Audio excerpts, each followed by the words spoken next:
निधड़क चली बालीचोरा चलन जिलापाल एसपी को फेरादेले गाँ लोके देवी और कंदल नदी निधड़क चली बालीचोरा चलन बिना अनुमति राति भुआ हो शताधिक ट्रे बाली एथिरे विभाग अधिकारी ज्ञात सार में बेआईन बाली बुआ हो अभियोग होती।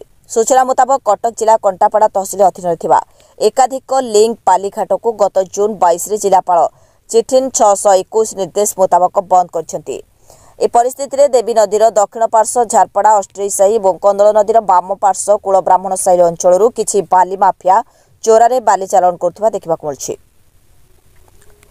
फल सरकार कोटी कोटी टंकार राजस्व हराउछन्ति। ए संपर्क में अंचलवासी खनि विभाग अधिकारी को जणाइले मध्य कोनोसी सुफल मिल पार नै।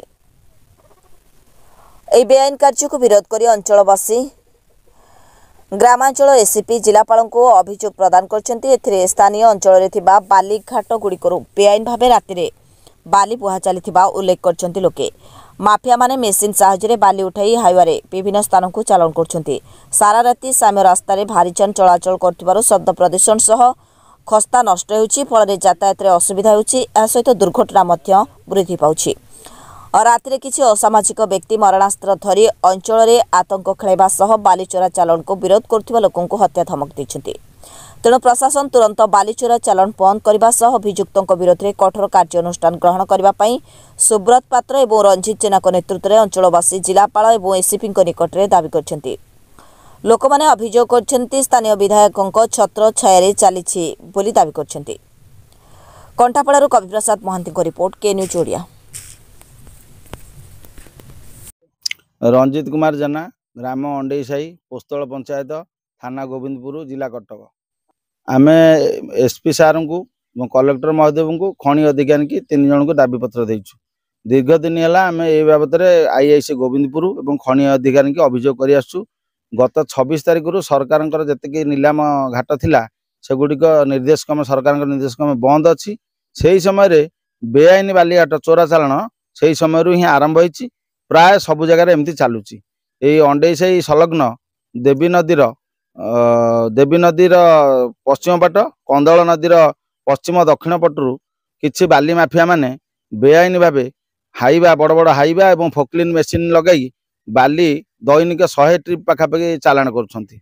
एटी चालाण करिया सहित से जो रास्ता करछन्ति बालीघाट को सेटा नदी बंधठू 10 फुट दूररू गोटे 10 फुट गहिडार 20 फुट लंबार माटी खाल करिकी सेठी रास्ता करछन्ति।